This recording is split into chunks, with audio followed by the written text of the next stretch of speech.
Hey folks, Marcel back with the Pulse. It's a bit hot here. I'm in Germany. We have some cooler weather due in Sunday. Today it's almost 90 degrees and we don't have air conditioning, which is very typical in Germany. So if I'm a little shiny today, it's because, I'm a little bit warm here. One of the interesting things about NMN that I've noticed is sensitivity to hot and cold being improved. I'm going out to practice in the heat of the day, tennis today. I've got a lesson that I've got to take because my son, who usually does the lesson, is on a class trip, and my other son is a little bit under the weather today. He had a difficult day outside yesterday in the heat with school. They had a sport fest. But one of the things that I've been using in my recent success on the tennis court to get better results is sort of using that weather, maybe shortening the changeovers, putting more pressure on my opponent who isn't able to withstand the heat. I play 55 over age group and 16 over age group. And I kind of try to use the conditions to run them, to wear them down, and continually get the points. A lot of times, I've said before, I play people that are better than me, and I have to outwork them, and I have to outlast them, and sometimes just outmuscle them with shots that have a bit more power. It's just the constant challenge of keeping the ball in.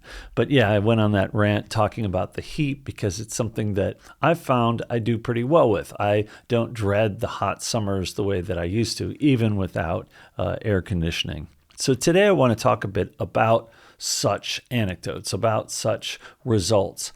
I've spoken before about something my wife talked to me about, which is evidence-based practice, which is when a clinic will treat a patient and then observe them and ask how they're doing and get those immediate comments, those immediate observational bits of information to assist them in treating that patient.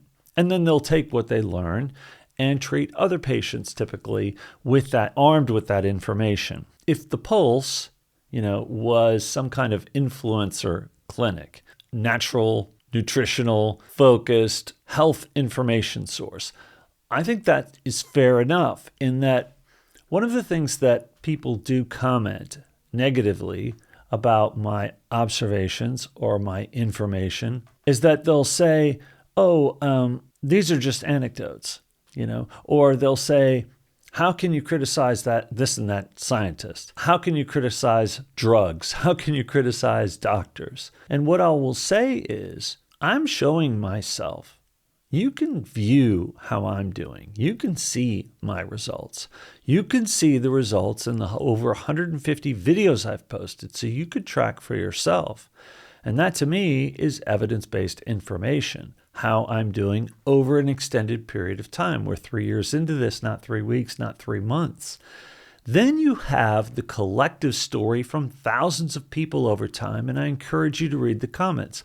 The comments are often positive anecdotes of people's experience trying the things that I'm doing as well. Taking NMN, various other supplements, caloric restriction to a certain time window during the day, and increasing their exercise. And these are evidence-based anecdotes. In the medical community, there is something called adverse event reports. Many times over the years, drugs have been removed off the market when these adverse event reports stack up.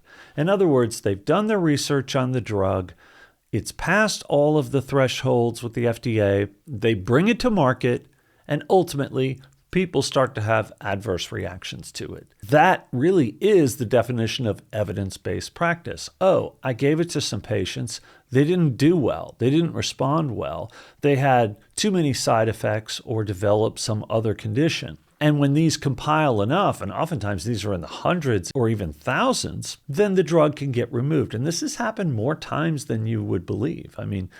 This is an industry that once labeled LSD as a prescription drug. But I also want to caution, I'm not anti-pharmaceutical drug. We live in a time when we live longer than ever, and we're kept alive, oftentimes by these medications. But we're in a loop. We're in a feedback loop of live an unhealthy life, eat really bad foods, take bad substances, and we get sick. What do? The doctor then cures us. They'll tell us in sort of a cursory manner, you need to live better, but you'll leave with a prescription. What good is that information to go out and eat healthier, to go out and live healthier, to go out and exercise, if you're simultaneously also taking a prescription drug right away? And I feel like instinctively from viewing the results from people and seeing how many people remain sick and remain suffering, people I know, people I see all the time when I go home to visit, people I see here, people I see on the tennis court. One of the videos that I'm planning to do is to speak to the guys that I play tennis with and against, just in general. Create a video that I can share with them where I speak to them about what I'm seeing from them and why they keep commenting on the fact that I'm running around. How are you doing it? What's your secret?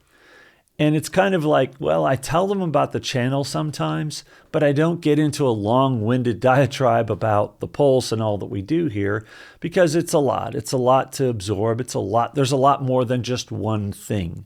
It's not one supplement. It's not one food. It's not one exercise. My routine, from an exercise standpoint, has a lot to do with recovery because I have 4 days of intense exercise every week, 1 day of mild exercise, and that has to do with the training schedule that my sons have, and then 2 days of rest where I will still stretch. The power of stretching is that I don't lock up. In other words, the next day I'm more fluid in my motions if I stay stretched on that rest day. But of course, herein lies the rub. If I wasn't living the lifestyle I was living, I wasn't able to recover to exercise this often. So I had 6 rest days and 1 intense day. And I think you can surmise how hard it is to build up a fit body, to build up strength, speed, stamina, the kinds of things that will result in a better tennis game or just a healthier life in general. So where nutrition has made a huge difference for me, and of course, yes, the supplements that I take that started the ball rolling, that made me aggressively greedy enough to change my life in many ways, the recovery began and is enabled by the substances that I'm taking and the food that I'm taking in. I've also been experimenting lately with taking more magnesium. I have a little magnesium powder I got from the pharmacy that I'll take during tennis. I've kind of gotten curious by seeing the tennis players who are consuming minerals and salts during their match. And I've sort of been wondering, I'll start eating a banana or I'll start taking some vitamins during a match in a powder form, something I can absorb quickly. So I'm constantly working on extending that workout, improving that recovery time so that I can continue my intense schedule. And for me, shockingly, it's been working. Some of the other things that I've been doing include the cold showers. I could use one right now, as warm as it is here. But the cold showers do a number of things for me. They get me going in the morning. They get my body feeling like I want to go out and do things. It's been shown that cold showers enhance a workout. So after my weight sessions, which I also do twice a week, by the way, I do take a cold shower and a longer one than usual. I also use a magnesium oil that I rub into the sore spots and the muscles to hopefully seep into the muscle and help as well. I've become a bigger and bigger fan of magnesium as I've experienced some evidence-based results from taking them. So I'm a big fan of that one as well. I'd like to kind of recap a story because I'm approaching turning 60 this year. Fortunately, my mother's still alive. She's 85. So hopefully I've got some good genes from her. But my dad passed away at 64. And his 50s and 60s were not a picture of health. He was deteriorating. He was not in good shape. He had a number of surgeries, a number of doctor visits, and ultimately he succumbed to cancer. When I was 53, 54, 55, I began to see a version of him in the mirror, and it frightened me. It mortified me, and it made me seek out options to improve my life because I have 2 young sons, and I didn't want them to lose their dad the way that I lost mine at a relatively young age. That's why I changed my life. That's what motivates me. Those of you that are questioning my motivations, my reason for doing this, my reason for speaking out the way I am, it's that simple. I didn't want to go down his path. The fact that thousands of you have been sharing your positive stories emboldens me, motivates me further, and tells me we're onto something here. It doesn't mean we've got it all just perfect. It doesn't mean we've figured it all out. We're still working out the descriptions, the nomenclature. Should I be saying natural ingredients or nutritional ingredients? I like that one, by the way. That was in a comment recently. I'm learning from you as much as you're learning from me. Your input, your feedback, your anecdotes, good and bad, they matter. And I appreciate you commenting. I appreciate you liking the videos. And I certainly appreciate you watching. I'll see you again real soon.